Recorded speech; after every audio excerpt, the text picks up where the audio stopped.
IPL పూర్తయ్యేసరికి దాదాపుగా ఒక టీంకి 200 కోట్ల ఖర్చు అవుతుంది. కానీ ఐపీఎల్ ఫైనల్ మ్యాచ్లో గెలిచిన టీంకి ప్రైజ్ మనీ ఎంత వస్తుందో మీకు తెలుసా? కేవలం 20 కోట్లు మాత్రమే. ఇంత ఖర్చు పెట్టిన టీమ్ ఓనర్స్కి అసలు లాభాలు ఎలా వస్తాయన్న డౌట్ మీ అందరికీ రావచ్చు. ఈ వీడియోలో మీ డౌట్స్కి ఒక క్లారిటీ అయితే ఇవ్వబోతున్నాను. మీరు చేయాల్సిందల్లా ఒకటే, ఈ వీడియోని చివరి వరకు చూడండి. అలాగే మన ఛానల్ మీరు కొత్తగా విజిట్ చేస్తున్నట్లయితే please subscribe. IPL Indian premier లీగ్ని స్థాపించాలనే ఆలోచన ఆ సమయంలో బీసీసీఐ వైస్ ప్రెసిడెంట్గా ఉన్న లలిత్ మోడీకి వచ్చింది. ఇతనే మొదట్లో ఐపీఎల్ని ఆర్గనైజ్ చేసేవాడు. ఇతను అప్పటికే ఉన్న ఇంగ్లీష్ ప్రీమియర్ లీగ్ని, ఫుట్బాల్, NBA బాస్కెట్బాల్ టోర్నమెంట్లను చూసి ఇన్స్పైర్ అయ్యి ఐపీఎల్ని స్టార్ట్ చేశారని చెప్పేవాడు. ఫైనల్గా 2008లో ఐపీఎల్ స్టార్ట్ అయింది. ఐపీఎల్లో మొత్తం 10 టీంలు ఉంటాయి. ఈ 10 టీంలని India's biggest business men's and అలాగే సెలబ్రిటీల ఆధ్వర్యంలో ఉంటాయి. వీళ్ళ ఖర్చులను మొత్తం టీమ్ ఓనర్సే భరిస్తుంటారు. ఇక ఈ ఐపీఎల్ టీమ్ ఓనర్స్కి డబ్బులు ఎలా వస్తాయని తెలుసుకునే ముందు ఐపీఎల్లో ఉన్న 10 టీమ్స్ అండ్ వారి ఓనర్స్ గురించి తెలుసుకుందాం. Team number 1 sun risers Hyderabad. ఈ టీమ్ ఓనర్ కావ్య మారన్, ఈమె కళానిధి మారన్ కూతురు. Team number 2 Chennai super kings. ఈ team owner N Srinivasan. Team number 3 Rajasthan royals. ఈ టీమ్ ఓనర్ మనోజ్ బాదలే.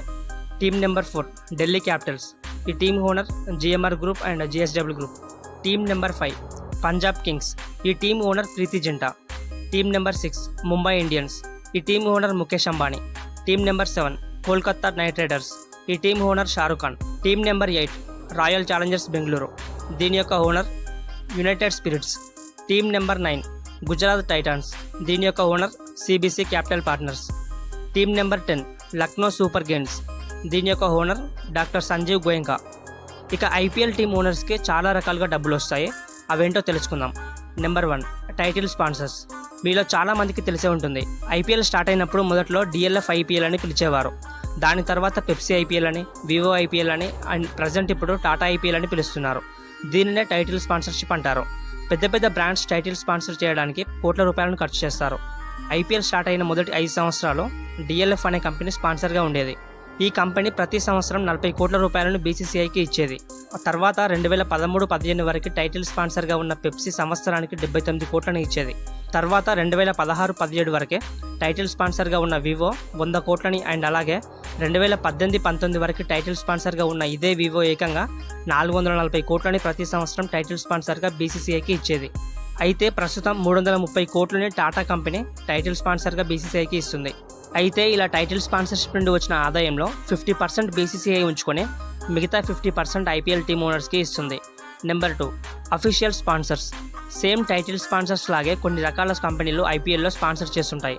ఎగ్జాంపుల్గా చూస్తే సిఎట్ టైర్స్ అనే బ్రాండ్ స్ట్రాటజిక్ టైమ్అవుట్ను స్పాన్సర్ చేయడానికి బీసీసీఐకి 30 కోట్లు ఇస్తుంది. సేమ్ ఇలాగే టాటా న్యూబాక్స్, డ్రీమ్ 11 బ్రాండ్లు కూడా కొన్ని కోట్లు బీసీసీఐకి ఇస్తుంటాయి.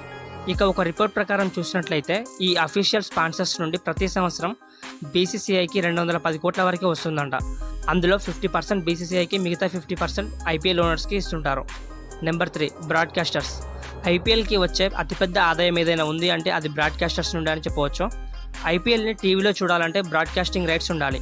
దీనికోసం పెద్ద పెద్ద టీవీ ఛానల్స్ పోటీ పడుతుంటాయి. ఫైనల్గా ఏ టీవీ ఛానల్ ఎక్కువ మనీ ఇస్తే వారికి బీసీసీఐ బ్రాడ్కాస్టింగ్ రైట్స్ని ఇస్తుంది. 2008 నుంచి 17 వరకే సోనీ అనే సంస్థ 8,200 కోట్లు పెట్టి బ్రాడ్కాస్టింగ్ రైట్స్ని సంపాదించుకుంది. 2018 నుంచి 22 వరకే స్టార్ స్పోర్ట్స్ సంస్థ ఏకంగా 16,400 కోట్లు పెట్టి బ్రాడ్కాస్టింగ్ రైట్స్ని సంపాదించుకుంది. ఇక ప్రస్తుతం జియో సినిమా మరియు డిస్నీ ఇండియా కలిసే 24,000 కోట్లు పెట్టి బ్రాడ్కాస్టింగ్ రైట్స్ని సంపాదించుకున్నారు. ఇలా టీవీ ఛానల్స్ బీసీసీఐకి 1000 కోట్లు ఇస్తుంటాయి. ఇలా ఇచ్చిన మనీలో బీసీసీఐ 50% ఉంచుకొని మిగతా 50%ని టీమ్ ఓనర్స్కి ఇస్తుంది. మీకు ఇక్కడ ఒక డౌట్ రావచ్చు, ఇన్ని 1000 కోట్లు పెట్టి టీవీ ఛానల్స్ బ్రాడ్కాస్టింగ్ రైట్స్ని కొంటున్నాయి కదా, ఈ టీవీ ఛానల్స్కి పెట్టిన ఇన్కమ్ వస్తుందా అనే డౌట్ మీకు రావచ్చు. ఖచ్చితంగా టీవీ ఛానల్స్కి డబుల్ ఇన్కమ్ వస్తుంది. టీవీ ఛానల్స్కి ఇన్కమ్ ఎలా వస్తుందో సింపుల్గా చెప్తా చూడండి. మనం మ్యాచ్ చూసేటప్పుడు ప్రతి ఓవర్కే ఒక 10 సెకండ్స్ యాడ్ వస్తుంది కదా, ఆ 10 సెకండ్స్ యాడ్కి టీవీ ఛానల్స్ వారు 15 lakhs ఛార్జ్ చేస్తారు. అంటే ఇక్కడ ఐపీఎల్ మ్యాచ్ దాదాపుగా 2 months జరుగుతుంది. దీన్ని బట్టి మనం అర్థం చేసుకోవచ్చు. ఇక ఇంత ఆదాయం బీసీసీఐకి వచ్చినా బీసీసీఐ ఐపీఎల్ టీమ్ ఓనర్స్కే ఇచ్చే 50% రెవెన్యూ ఏమాత్రం సరిపోదని చెప్పవచ్చు. నేను ఆల్రెడీ వీడియో స్టార్టింగ్లోనే చెప్పాను, ఒక్కొక్క టీం పైన దాదాపుగా 200 కోట్ల వరకు ఖర్చు చేస్తారని. అయితే ఈ టీమ్స్కి కొన్ని ప్రత్యేకమైన ఆదాయ మార్గాలు ఉన్నాయి. అవేంటో తెలుసుకుందాం. Number 1 team sponsors. ఇది మీలో చాలామందికి తెలుసు అనుకుంటా. ప్రతి టీం జెర్సీ పైన కొన్ని బ్రాండ్స్ యొక్క లోగోస్ కనిపిస్తాయి. ఆ బ్రాండ్స్ కోట్ల రూపాయలు ఇచ్చి వారి బ్రాండ్ లోగోను టీం జెర్సీ పైన పెట్టించుకుంటారు. ఇలా ప్రతి జెర్సీలోని షర్టు, క్యాప్, ప్యాంట్ల మీద దాదాపుగా 10 లోగోస్ ఉంటాయి. షర్టు యొక్క ముందు భాగంలో లోగో పెడితే 20 నుంచి 25 కోట్లు, అలాగే వెనుక భాగంలో అయితే 10 to 15 crores ఛార్జ్ చేస్తారు. Number 2, ticket prices.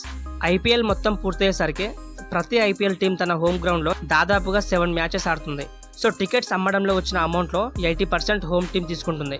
మిగతా 20% హోమ్ స్టేట్ క్రికెట్ అసోసియేషన్ వారికి ఇస్తుంది. ఈ టికెట్స్ల అమ్మకం ద్వారా ప్రతి మ్యాచ్కే 28 crores వస్తాయి. Number 3, prize money. ఇక ప్రైజ్ మనీ గురించి చూస్తే గెలిచిన టీంకి 20 కోట్లు, అలాగే రన్నర్గా నిలిచిన టీంకి 13 కోట్లు, క్వాలిఫైజర్లో ఓడిన టీంకి 7 crores, ఎలిమినేటర్లో ఓడిన టీంకి 6.5 కోట్లు ఇస్తారు.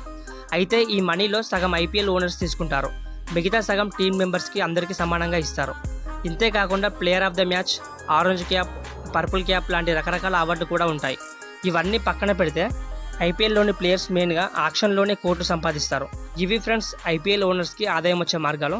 మీకు ఈ వీడియో నచ్చినట్లయితే please like, share and subscribe.